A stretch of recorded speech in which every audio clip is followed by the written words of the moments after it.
after a major and a massive landslide that hit the area. The number, unfortunately, the death toll has now gone up to 30. More than 15 people who have been injured. This landslide that struck the Indraprasth Bhojanalaya on the Vaishno Devi route, and this yatra that has now been halted, and the authorities have now urged the devotees to avoid the area until further notice. Rescue operations are underway with full deployment of manpower and machinery, and the Sri Mata Vaishno Devi Shrine Board says that it is closely monitoring and coordinating with the relief efforts. The bodies that have now been moved to the Katra hospital with the CRPF, the Indian Army and the Jammu and Kashmir Police and the Shrine Board personnel are all involved in the rescue operations. This is as far as the Katra SSP that is now confirmed the death toll that has now gone up to 30.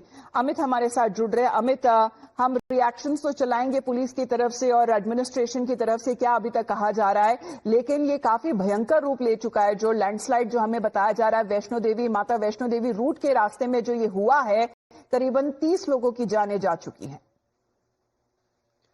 जी बिल्कुल, ये अभी तक का सबसे बड़ा incident है माता Vaishno Devi shrine में।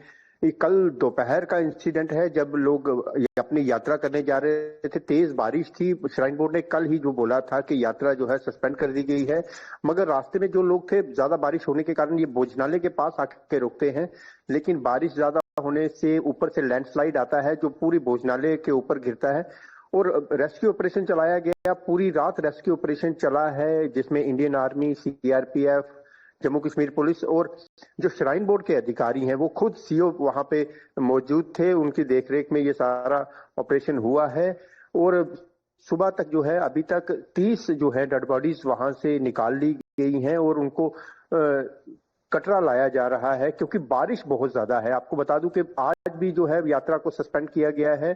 श्राइन बोर्ड द्वारा जो लोगों को कहा गया है कि अपनी यात्रा ना करें और नीचे बाणगंगा में ही यात्रा को रोक दिया गया है। अभी तक जो है बारिश के कारण 22 ट्रेनें रद्द कर दी गई हैं जो कटरा और जम्मू की तरफ आती थी और कटरा में जो है अभी भी बारिश चल रही है जिसमें रेस्क्यू ऑपरेशन में थोड़ा असर पड़ रहा है, लेकिन इंडियन आर्मी, सीआरपीएफ और जम्मू कश्मीर पुलिस लगातार इंजर्ड्स को निकाल के तो नीचे ला रही हैं और हॉस्पिटल में पहुंचाया गया। As far as when it comes to the current situation, as Amit is getting us the details, that this massive landslide that has struck, which has left nearly 30 people dead, several injured after this landslide that hit the Vaishno Devi Yatra route in Jammu and Kashmir. और हमने अमित देखा है कि बीते दिनों में Jammu and Kashmir में लगातार जिस तरीके से जो बारिश है और बाढ़ के हालात बने हुए हैं, लगातार लैंडस्लाइड्स रिपोर्ट किए जा रहे हैं, चाहे वो किश्तवाड़ में हो, कथुआ में हो, माता वैष्णो देवी के जो रास्ते में जो रूट में पड़ती है वहां पर भी ये लैंडस्लाइड अभी रिपोर्ट की गई है। जी बिल्कुल, आप सही कह रहे हैं। जब से किश्तवाड़ का क्लाउड बस्ट हुआ है माता मचेल के रास्ते में, उसके बाद जो है क्लाउड बस्ट का इंसिडेंट थमने का नाम नहीं ले रहा। कल भी डोडा में जो है क्लाउड बस्ट हुआ था जिसमें 3 लोगों की जान चली गई थी। यहाँ पर तवी नदी जो है उफान पे है। आज रात को जो है तवी का ब्रिज जो है जम्मू सिटी की तरफ आते थे उसको बंद कर दिया गया था।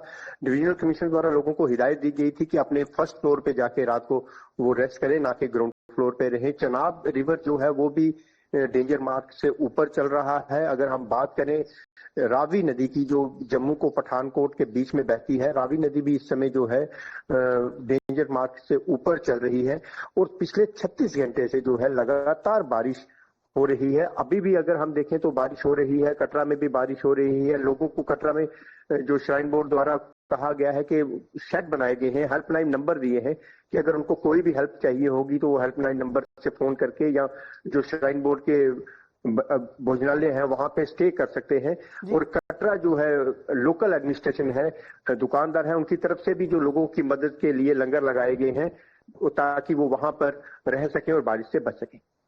चलिए, अगर अभी की स्थिति जो बताई जा रही है as the rescue operations that have been taking place, वहां पर भी अथॉरिटीज को मुश्किलों का सामना करना पड़ रहा है। When we speak of the inclement weather, it's been raining non stop and the officials fear that more people may be trapped under the debris, but there has been relentless downpour that has wreaked havoc across Jammu and Kashmir, triggering flash floods, cloud bursts and landslides. The administration, how it has been now taking a look and has been closely monitoring the situation. The Union Home Minister Amit Shah has expressed grief over the Vaishno Devi landslide tragedy, stating that he spoke to Jammu and Kashmir Chief Minister Omar Abdullah and the Lieutenant Governor Manoj Sinha in Jammu and Kashmir. Let's put that out exactly when it comes to a statement. Here is the Union Home Minister saying कि जम्मू कश्मीर के वैष्णो देवी यात्रा मार्ग पर भारी बारिश के कारण भूस्खलन से हुए हादसे से अत्यंत दुखद हूं और इस संबंध में जम्मू कश्मीर के मुख्यमंत्री श्री ओमर अब्दुल्ला जी और उप राज्यपाल श्री मनोज सिन्हा जी से बात की। घायलों की मदद के लिए स्थानीय प्रशासन राहत और बचाव कार्य में जुटा हुआ है और एनडीआरएफ की टीम भी वहां पहुंच रही है।